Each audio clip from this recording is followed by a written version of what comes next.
ನಮಸ್ಕಾರ ವೀಕ್ಷಕರೇ, ಇವತ್ತು ಮಾಡೋಣ ಬನ್ನಿ ಬೆಂಡೆಕಾಯಿ ಚಿಪ್ಸ್. ಅತಿ ವೇಗವಾಗಿ ಮಾಡ್ಬೋದು. ನಾನು ಇಲ್ಲಿ ಒಂದು 15 ಬೆಂಡೆಕಾಯಿ ತಗೊಂಡಿದ್ದೀನಿ. ಅದನ್ನು ಈ ರೀತಿ ಕಟ್ ಮಾಡ್ಕೊತಾ ಇದ್ದೀನಿ. ನೀವು ನೋಡ್ಕೊಳ್ಳಿ, ತುದಿ ಕಟ್ ಮಾಡ್ಕೋಬೇಕು ಆ ಕಡೆ ಈ ಕಡೆ.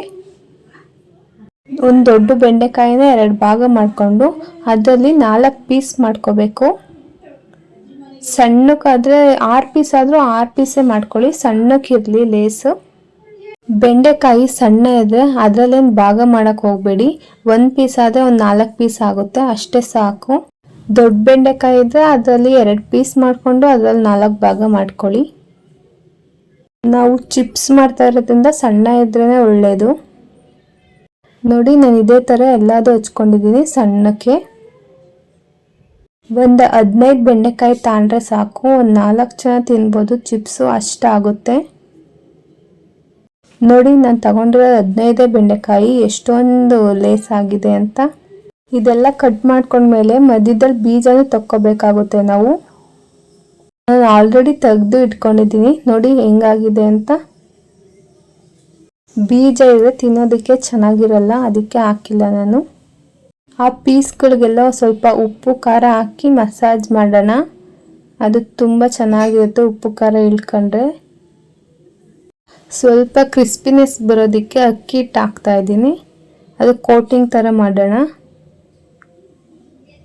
ಸ್ವಲ್ಪ ತವ ಥರ ಇರುತ್ತಲ್ಲ, ಅಲ್ಲೆಲ್ಲ ಹಾಕಿ ಅಕ್ಕಿ ಹಿಟ್ಟನ್ನ ಚೆನ್ನಾಗಿ ಕಲಿಸ್ಕೊಳ್ಳಿ. ನಾನು ಎಣ್ಣೆ ಕಾಯಕ್ಕೆ ಇಟ್ಟಿದ್ದೀನಿ ಆಲ್ರೆಡಿ, ಅದಕ್ಕೆ ಹಾಕ್ಬಿಡೋಣ. ಒಂದು ಇಡಿ ಹಾಕಿ ಅದೇ ಎಲ್ಲ ಬಿಟ್ಕೊಳ್ಳುತ್ತೆ, ಉದ್ರುದ್ರಾಗಿ ಬರುತ್ತೆ.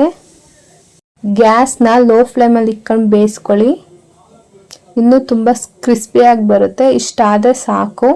ನೋಡ್ಕೊಳ್ಳಿ, ಕೆಂಪಗಾಗಿದೆ ಸಾಕು. ಇನ್ನು ಬೇಯಿಸೋಕ್ಕೆ ಅಂತ ಹೋದರೆ ಸೀದೋಗ್ಬಿಡುತ್ತೆ. ಇನ್ನು ನೆಕ್ಸ್ಟ್ ಇಬ್ಬೆ ಹಾಕೋಣ. ಅದು ಆಲ್ರೆಡಿ ಬೆಂದಿದೆ, ಅದು ತಕ್ಕೊಂಬಿಡೋಣ. ನೋಡಿ ಎಷ್ಟು ಚೆನ್ನಾಗಿ ಕಾಣ್ತಾ ಇದೆ.